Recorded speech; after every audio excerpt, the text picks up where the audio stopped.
स्त्री प्रताडित होण्याची घटना उघडकीस येते. स्त्री प्रताडित होण्याची घटना उघडकीस येते. लोकांच्या स्त्रीला होणाऱ्या सूचनांना ऊत येते. बस कर मेहंदी लावणे, तू सदा तलवार ठेवणे, बंद कर झिम्मा फुगडी आणि काजळ पावडर लावणे सजणे. उपदेशाचे वाहू लागले अनेक ओढे आणि नाले.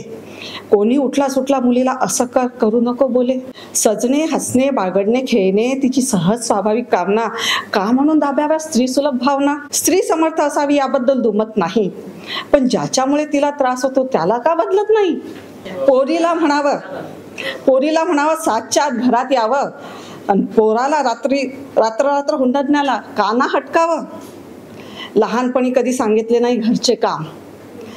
आई ताई राबते तो करतो उनाडक्या, नाहीतर पसरून आराम. बाप हुकूम गाजवतो आईवर, करतो तिची अवहेलना. बाप हुकूम गाजवितो आईवर, करतो तिची अवहेलना. पोरग शिकतो बाई जन्मलीच सहन करणे अवमानना. बायकावरचे जोक सहज सामान्यपणे सांगितले जातात. पोरं मग बायकाचा सन्मान हसण्यावरही नेतात. साहित्यातून मीडियातून स्त्रीचं मादक मादीचं रूप वाखाणल्या जाते. तेच तिचं रूप मग त्याच्या विचारात आचारात ठस्स बसते. गरज आहे तिचे प्रेम, तिचे ममता, तिचे वात्सल्य दाखवण्याची.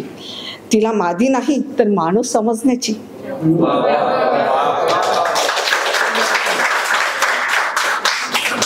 स्त्रीला जगू द्या, शिकू द्या, स्थापू द्या तिचे स्वतःचे अवकाश. स्त्रीला जगू द्या, शिकू द्या, स्थापू द्या तिचे स्वतःचे अवकाश. ती सबला आहेच, विहरू द्या, आवळू नका रूढी परंपरेचे पाश. घरी दारी समाजात स्त्रीला सन्मान दिला जाणार. घरीदारी समाजात स्त्रीला सन्मान दिला जाणार.